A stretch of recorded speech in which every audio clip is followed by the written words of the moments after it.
예, 성경 말씀 보겠습니다. 성경 말씀은 구약 성경 룻기 1장 15절 이하 18절 그리고 미가서 5장 2절 두 군데를 읽도록 하겠습니다. 하나님께서 주신 말씀 함께 읽겠습니다. 그러자 나오미가 다시 타일렀다. 보아라, 내 동서는 저의 결례와 신에게로 돌아갔다. 너도 내 동서의 뒤를 따라 돌아가거라. 그러자 룻이 대답하였다. 나더러 어머님 곁을 떠나라거나 어머님을 뒤따르지 말고 돌아가라고는 강요하지 마십시오. 어머님이 가시는 곳에 나도 가고 어머님이 머무르시는 곳에 나도 머무르겠습니다. 어머님의 결례가 내 결례이고 어머님의 하나님이 내 하나님입니다.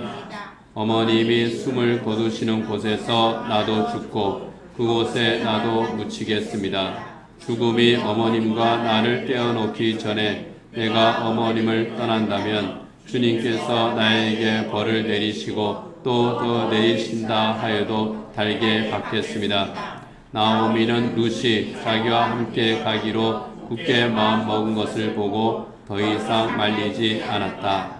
그러나 너 베들레헴 에브라다야, 너는 유다의 여러 족속 가운데서 작은 족속이지만 이스라엘을 다스릴 자가 내게서 내게로 나올 것이다. 그의 기원은 아득한 옛날 태초에까지 거슬러 올라간다. 아멘. 예수님께서 태어나신 곳 베들레헴이죠. 이 베들레헴의 위치는 예루살렘에서 남쪽으로 한 10km 정도 내려간 그쯤에 위치한 그런 도시입니다. 베들레헴의 역사는 굉장히 오래됐습니다. 창세기에 이미 이 베들레헴이 나옵니다.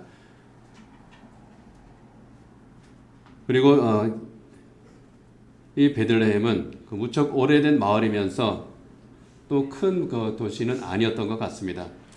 오늘 우리가 읽은 이 미가서 5장 2절에서 말씀한 것처럼 베들레헴을 작은 족속의 마을 그렇게 말한 것처럼 베들레헴은 작은 그러한 소형 도시였습니다.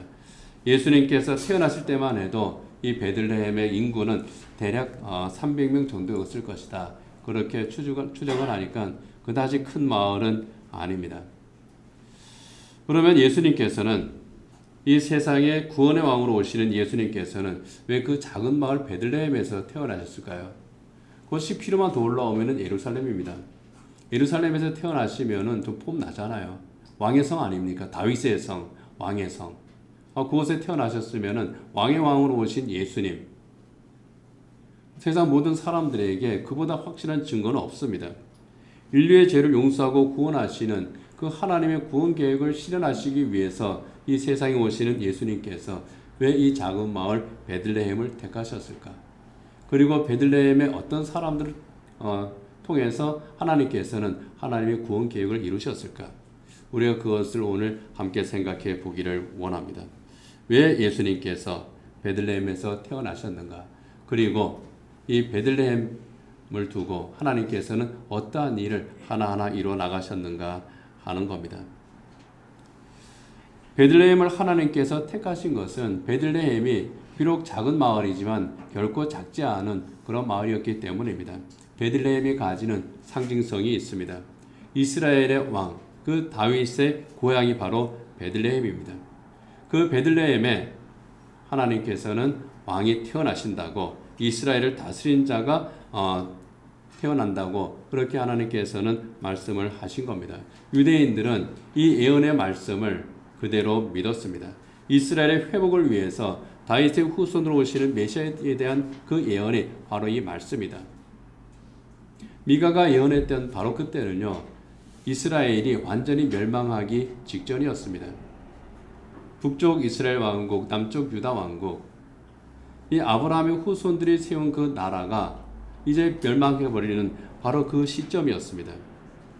그래서 후대의 그 사람들이 미가서를 읽을 때에 하나님께서 우리를 다시 회복시켜 주신다.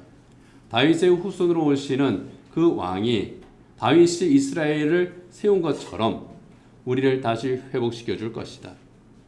그렇게 생각을 했습니다. 메시아 예언의 말로 생각을 한 거죠. 물론 메시아 예언이 맞습니다. 그러나 유대인들이 생각했던 메시아와 하나님께서 보내시는 그 메시아는 서로 달랐죠. 인류를 구원하기 위해서 사람의 몸으로 이 세상에 오시는 하나님의 아들, 우리의 구주 예수 그리스도에 대한 예언이었기 때문입니다. 하나님께서는 하나님의 구원 계획을 위해서 이 베들레헴을 선택하신 겁니다. 이미 오래전에 1200년도 더 전에 하나님께서는 베들레헴을 선택하셨고 그 베들레헴에 예수님께서 다윗의 후손으로 오신 겁니다. 그리고 하나님의 구원 계획을 성취하셨죠. 예수님이 태어나시기에 약 1200년 정도 되는 바로 그때에 하나님께서 이 하나님의 구원 계획을 위해서 하신 일이 있습니다.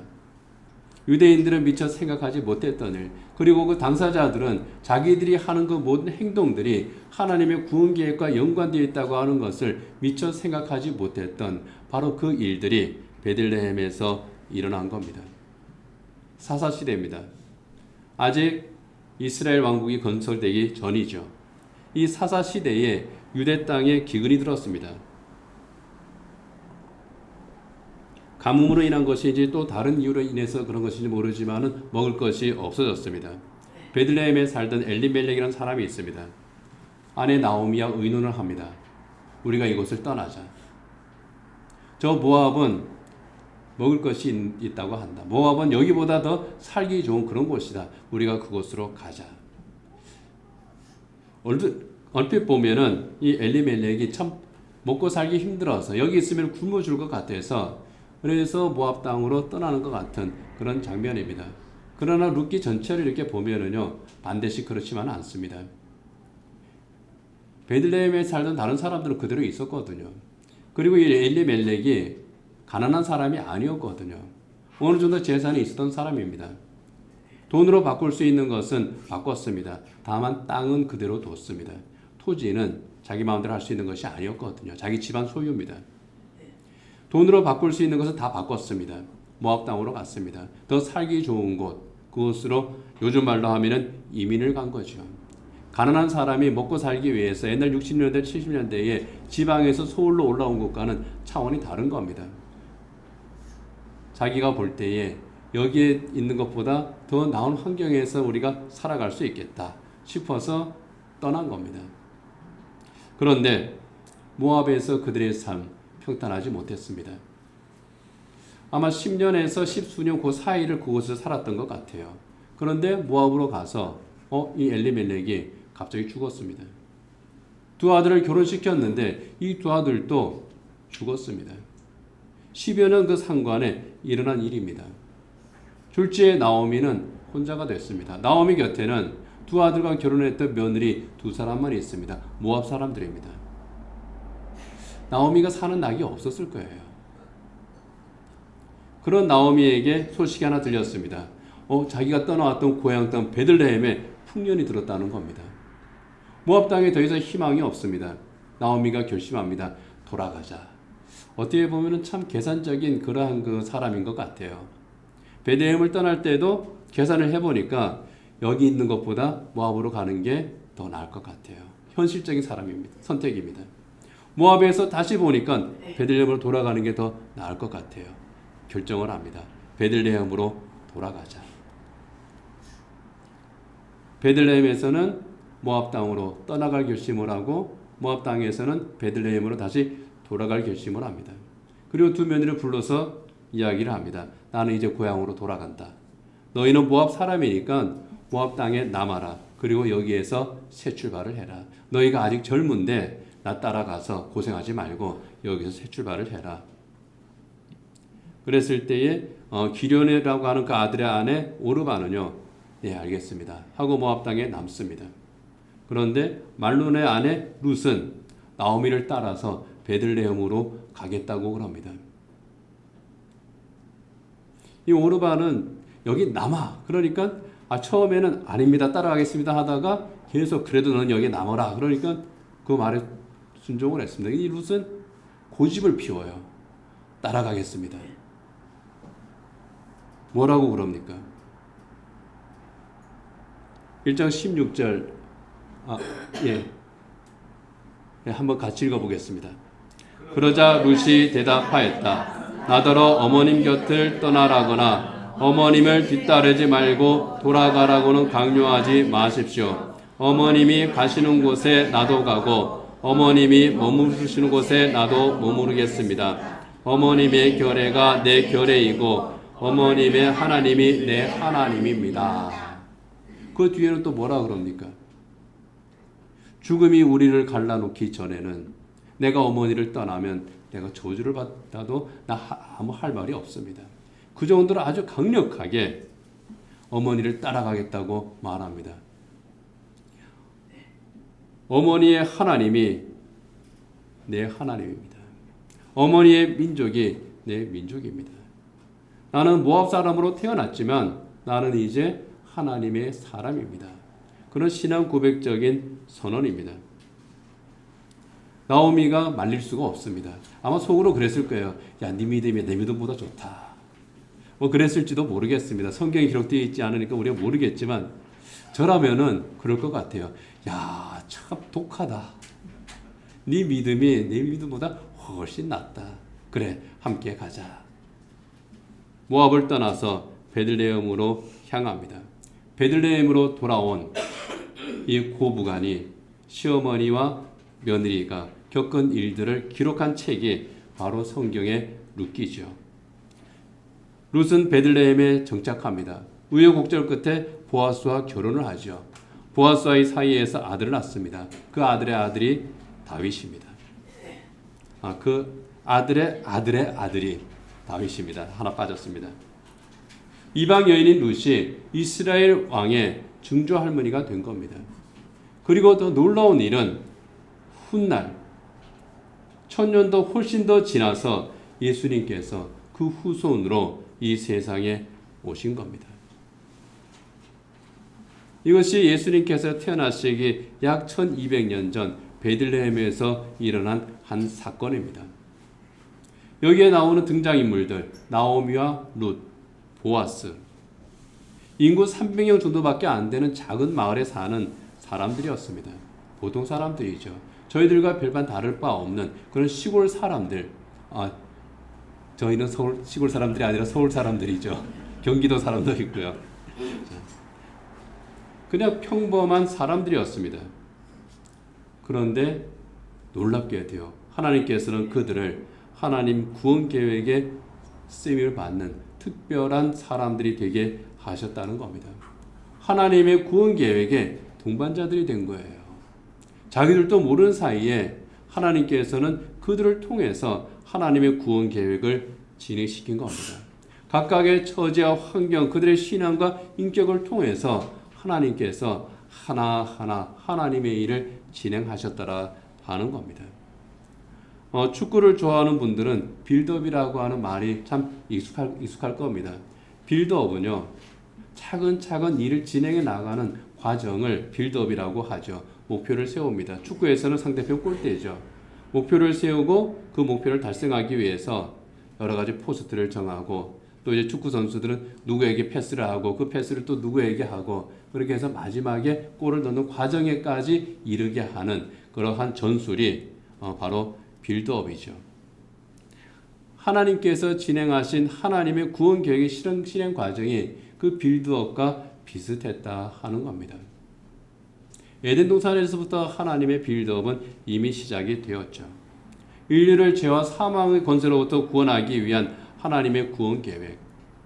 인류 구원이라고 하는 그 목표를 세우신 하나님께서 하나님의 시간표에 따라서 하나님의 작전 계획에 따라서 하나하나 계획을 세우시고 구원 목표를 향해서 나아가신 겁니다. 그 과정에서 하나님께서 부르신 참 많은 사람들이 있습니다. 아브라함도 부르셨고 노아도 부르셨고 모세도 부르셨고 그리고 오늘 우리가 읽은 이 본문의 사람들을 부르셨습니다. 우리에게 있어 아브라함이나 노아나 모세나 참 대단한 믿음의 사람들이죠. 그런데 성경을 가만히 보면은요, 그 시대의 이들은 특별한 사람들이 아니었습니다. 노아를 볼까요?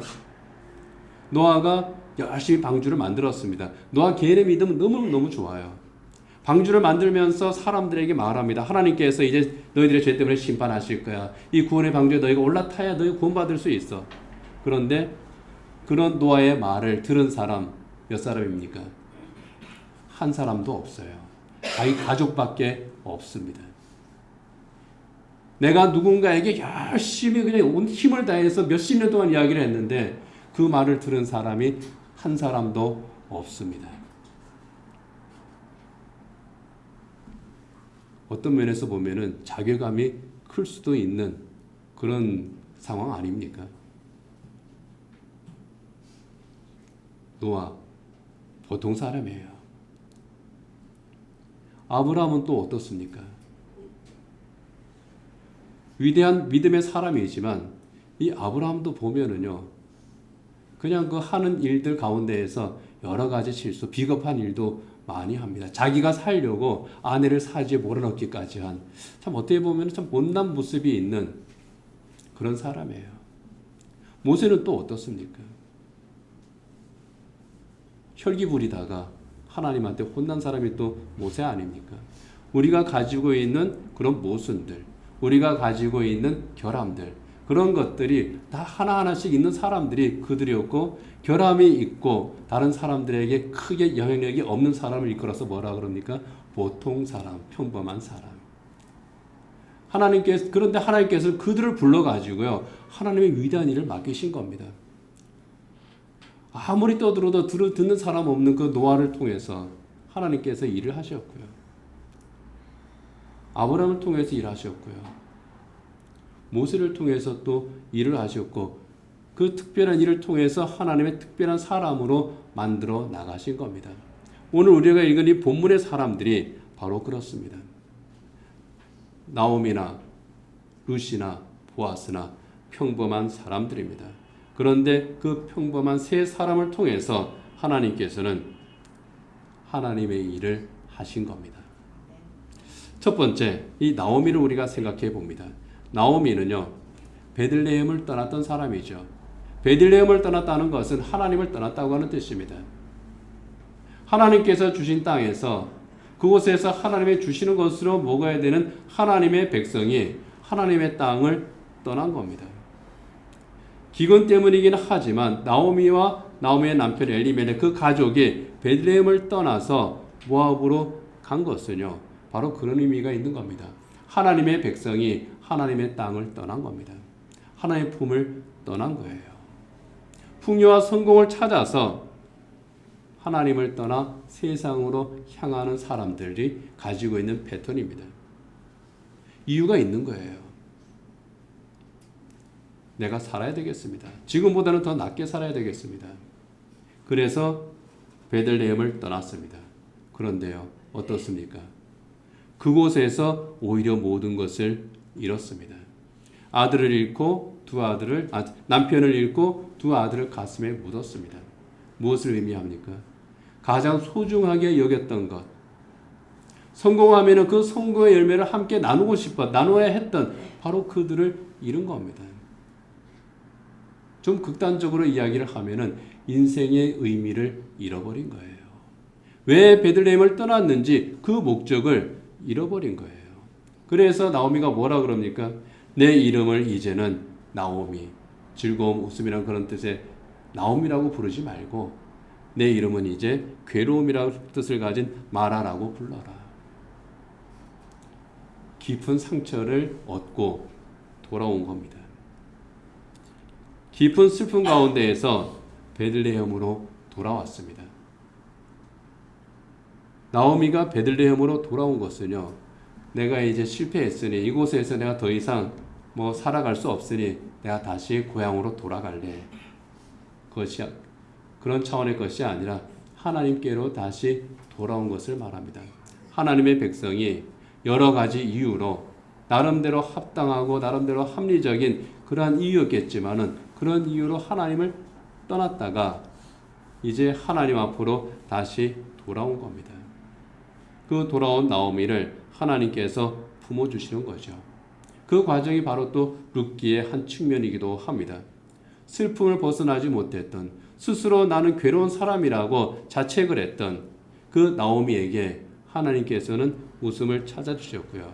그를 참된 행복의 길로 이끌어 주셨습니다. 그리고 그 과정에서 하나님께서는 하나님의 구원 계획을 위한 그 모든 일, 이 룻과 보아스를 통해서 보아스의 만남을 이루고 그것을 통해서 하시는 하나님의 구원의 일에 또 큰 역할을 할 수 있도록, 비록 그 스스로는 나는 이제 더 이상 나오미도 아니고 나는 이제 마라이고 나는 실패한 사람이고 그런 생각을 가질지 몰라도 이 나오미가 룻에게 또 지혜롭게 조언을 하잖아요. 룻이 그 조언을 듣고 또 처신을 잘합니다. 그 결과로 아주 그 좋은 일이 일어나게 되죠. 하나님께서 그렇게 쓰시는 겁니다. 스스로 버린 사람이라고 생각했을지라도 하나님께서는 하나님 앞으로 돌아온 그 하나님의 사람을 영접하셨을 뿐만 아니라 하나님의 일을 위해서 또 귀하게 사용하시는 가치 있는 삶을 살 수 있도록 하시는 것이 하나님의 은혜입니다. 두 번째는요, 자격이 없는 사람입니다. 자격 미달자, 그러나 누구보다도 큰 자격을 받은 사람, 룻입니다. 베들레헴으로 온 사람, 룻입니다. 룻은 모압 여인입니다. 이 모압은 하나님을 섬기는 족속이 아니었습니다. 그노스라고 하는 이방신을 섬기는 그런 족속들이었습니다. 아브라함의 후손도 아니고 이방 우상을 섬기는 그 민족의 후손, 하나님의 백성이 아닌 사람이었습니다. 하나님 백성 그 경계 밖에 있었던 사람. 그런데 이 룻이 나오미를 만났습니다. 그리고 이방 우상이 아니라 하나님을 믿었습니다. 처음에 말씀드린 것처럼 나오미보다 더 확실하게 하나님을 믿었습니다. 이 룻은요, 이스라엘 사람들이 볼 때는 이 룻이 아무리 믿음이 좋다고 해도 자격 미달이었을 겁니다. 왜요? 혈통이 다르니까. 아브라함의 후손이 아니니까. 이스라엘 사람들에게 있어서 룻은 배척의 대상이기도 했습니다. 요즘 말로 하면은 소외와 차별의 대상이었던 사람이 룻입니다. 이 룻기에 보면은 그것을 알 수 있는 장면이 룻기 4장에 나옵니다. 이스라엘의 관습은 한 사람의, 그러니까 어느 한 집안에 후손이 없을 때 그 후손이 물려받아야 될 그 재산을 가장 가까운 친척이 이어받게 되어 있습니다. 그리고 후손이 생기면은 그에게 그 재산을 물려줘야 돼요. 그런 법이 있습니다. 일종의 약자 보호법 중에 하나입니다. 나오미도 남편이 없고, 그리고 며느리 한 사람만 데리고 왔는데 이 며느리도 지금 남편이 없습니다. 후손이 없습니다. 그런데 땅이 있어요. 그 땅을 물려받을 1순위 상속자가 그 마을에 있었습니다. 보아스가 그 사람을 찾아갑니다. 당신이 그 재산을 물려받을 자격이 있습니다. 그런데 당신이 나오미의 땅을 사십시오. 그 살 수 있는 우선순위 1순위가 당신입니다. 그 땅을 사십시오. 가만히 계산해 보니까 이익이거든요. 그 땅이 내 거가 될 수 있어, 합법적으로. 뭐 값이 이제 얼마 치르는지 몰라도 땅을 내가 거래를 해서 살 수가 있습니다. 그런데 보아스가 하나를 덧붙입니다. 그러려면은 그 며느리 룻과 당신이 결혼해야 됩니다. 그리고 룻과의 사이에서 자식이 나오면은 그 자식은 엘리멜렉의 집안 아들이 되고, 그리고 그 땅은 그 아들에게 상속해야 됩니다. 생각해 보니까 자기에게 손해거든요. 노라고 대답을 합니다.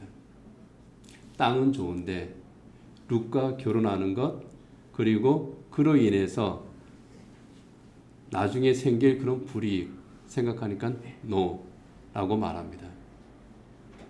재산 문제는 자기가 감당할 수 있지만 이방 여인도 싫고, 그리고 그로 인해서 혹시 생길지 모를 그런 불이익도 싫다 하는 겁니다.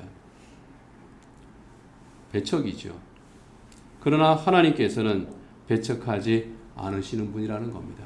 그 누구도 배척하지 않으시는 분. 이방인이라고 해서 소외시키고 이방인이라고 해서 불이익을 주고 배척하는 그런 하나님이 아니신 겁니다.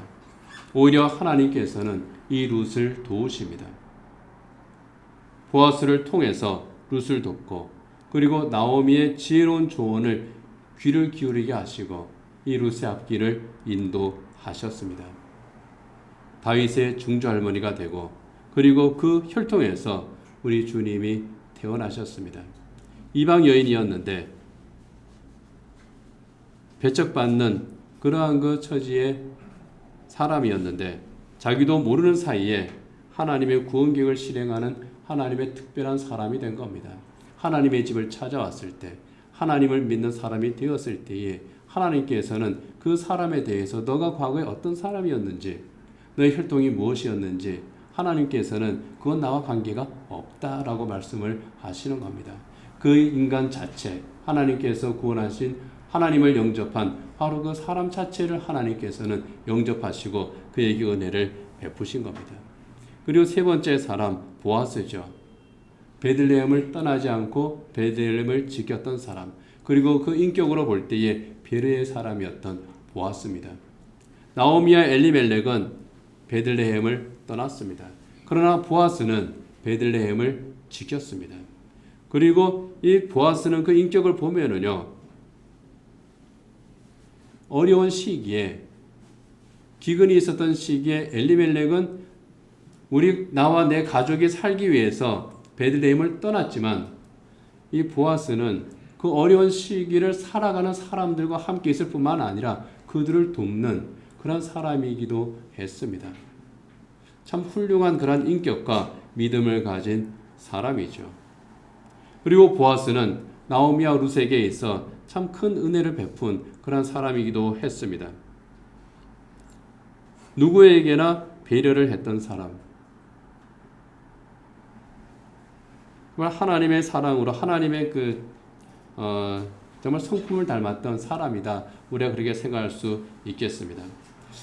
베들레헴에 왔던 이 룻이 베들레헴에서 할 수 있는 일은 사실상 없었습니다.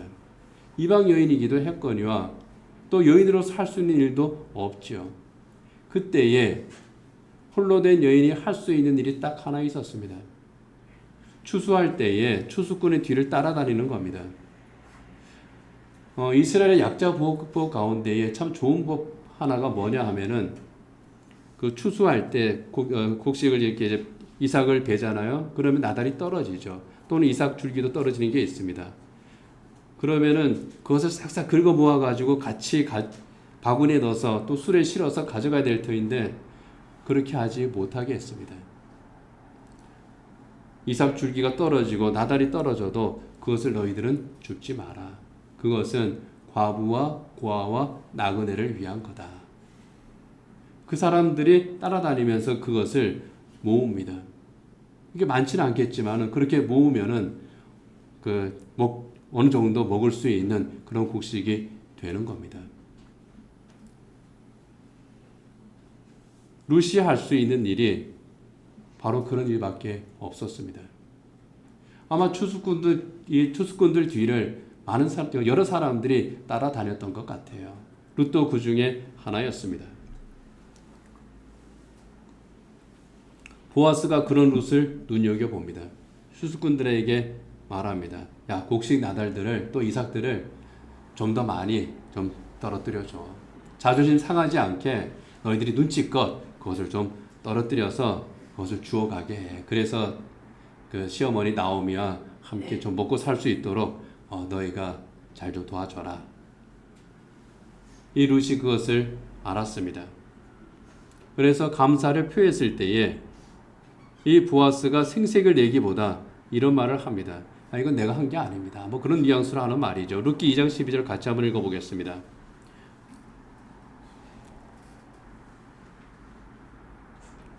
그냥 제가 읽겠습니다. 대기한 일은 주님께서 갚아주실 것이요 이제 대기 주 이스라엘의 하나님의 날개 밑으로 보호를 받으러 왔으니 그분께서 대개에게 넉넉히 갚아주실 것이요. 보아스가 말합니다. 당신이 베들레헴으로 와서 한 그 여러 가지 일들을 내가 다 들어서 압니다. 시어머니 나오미를 위해서 어떤 일을 했는지, 그리고 하나님 향한 어떤 신앙 고백을 가지고 있는지 내가 참 잘 알고 있습니다. 그 모든 일들을 하나님께서 또 다 알고 계시니 하나님께서 갚아주시는 겁니다. 당신이 하나님의 날개 밑으로 보호를 받으러 왔으니 그분께서 대개에게 넉넉히 갚아주실 것이요. 뭐라 말입니까? 내가 당신을 도운 것이 아니라 하나님께서 당신을 돕도록 나를 사용한 겁니다. 생색을 내지를 않아요. 생색을 내지를 않습니다. 얼마나 곡식을 당신이 얼마나 많이 가져갔습니까? 그렇게 따지지도 않아요. 하나님께서 당신을 도우라고 하나님께서 하신 일입니다. 내가 아니라 하나님께 감사하십시오 하는 거죠. 그리고 다른 친족이 꺼렸던 계산기를 두드리고 난 룻과 결혼할 수 없어 라고 말했던 상속 1순위자가 포기했을 때에 이 보아스는 기꺼이 자기 아내로 맞았습니다. 자기에게 경제적인 이익이 되지 않아요. 현실적으로도 룻을 자기 아내로 맞아야 될 그런 특별한 사정도 없습니다. 그런데 유대인들의 그 율법에 기록된 그러한 그 약자 보호법에 의해서 이 룻을 자기 아내로 기꺼이 맞습니다. 이런 보아스의 인격에 대해서 그 시어머니 나오미가 말하는 대목이 있습니다. 룻기 2장 20절입니다. 같이 한번 읽겠습니다. 나오미가 며느리에게 말하였다. 그는 틀림없이 주님께 복받을 사람이다. 그 사람은 먼저 세상을 뜬 우리 식구들에게도 자비를 베풀더니 살아있는 우리에게도 한결같이 자비를 베푸는구나. 먼저 세상을 뜬 우리 식구는 누굽니까? 자기 남편 엘리멜렉과 두 아들 기런과 말론입니다. 그들이 베들레헴에 살고 있을 그때 우리에게 자비를 베풀더니 살아있는 우리에게도 한결같이 자비를 베푸는구나. 그런데 자비를 베푸는 시점과 그 대상이 달라요. 그들이 베들레헴에 살고 있을 때 그 베푸는 그 자비는요, 서로 주고받는 그런 그 자비였을 겁니다. 서로 동등한 입장에서 주고받는 그런 거였을 거예요. 그런데 지금 현재 살아있는 우리라고 하지만 지금 현재 나오미와 룻의 처지는 어떻습니까? 약자 중에 약자입니다. 그런데 똑같이 대하더라.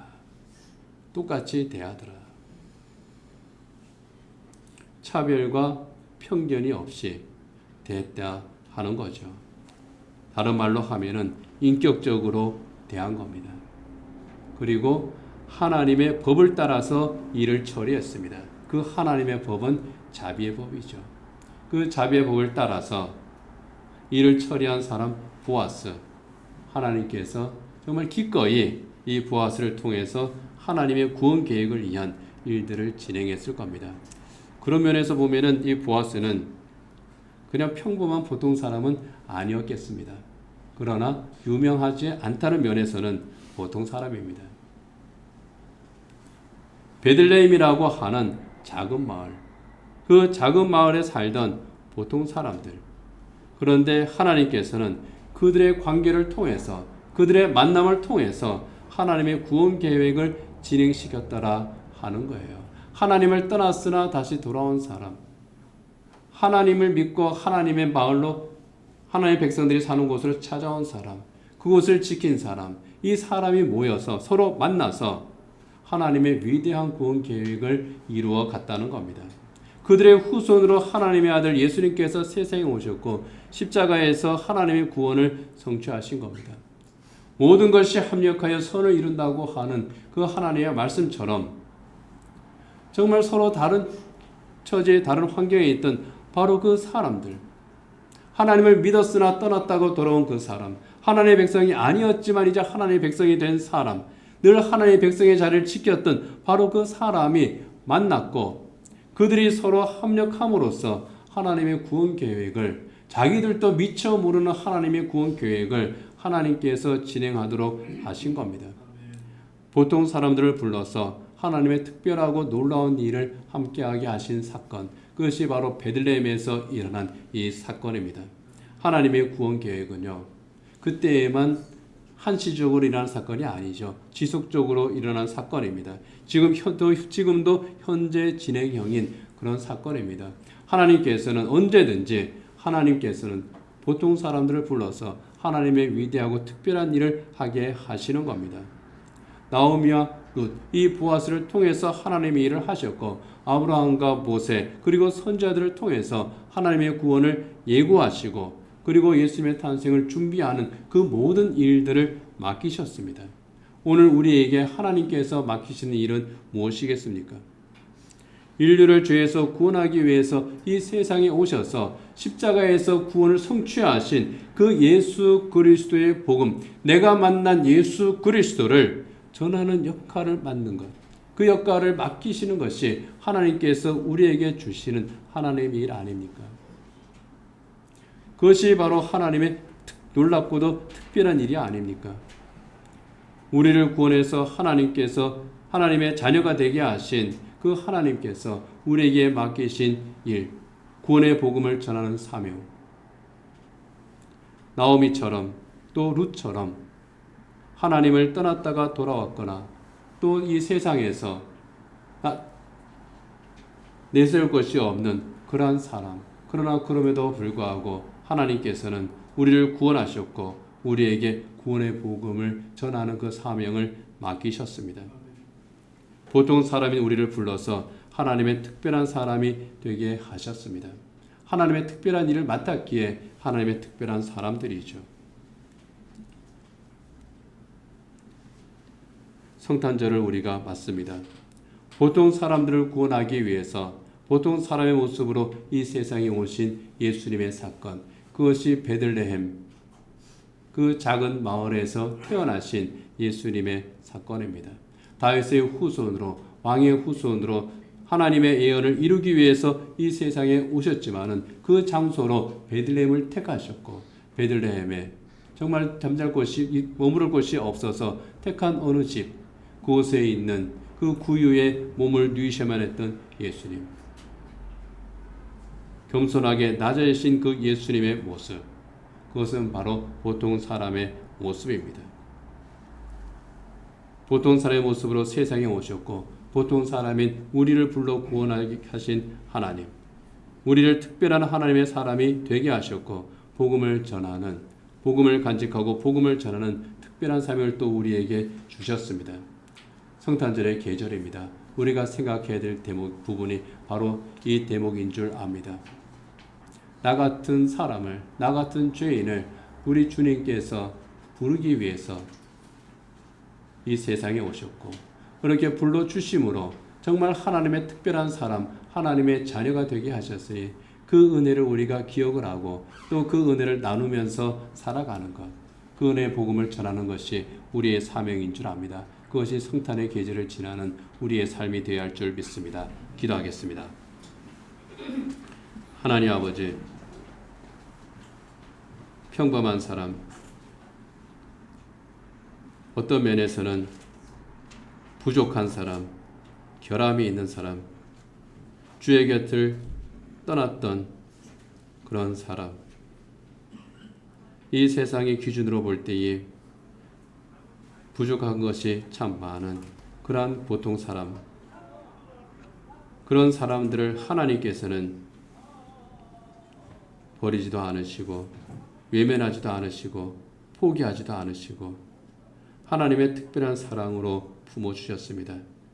우리의 이름을 불러주셨고 하나님의 자녀가 되게 하셨습니다.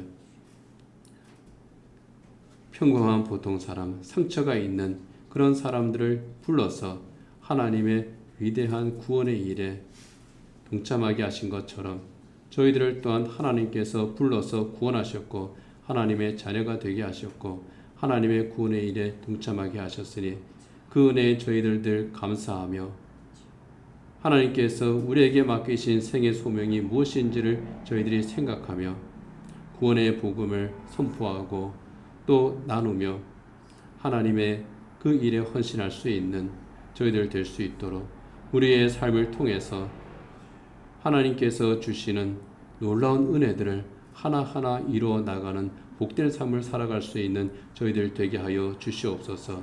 가장 낮은 곳에 오신 예수님의 겸손을 생각하면서 바로 그곳에서 주님과 동행하며 주님께서 이루시는 특별한 일을 함께 이루어 나가는 우리 생의 소명을 저희들 잘 감당케 하여 주옵소서. 예수님 이름으로 기도드립니다. 아멘.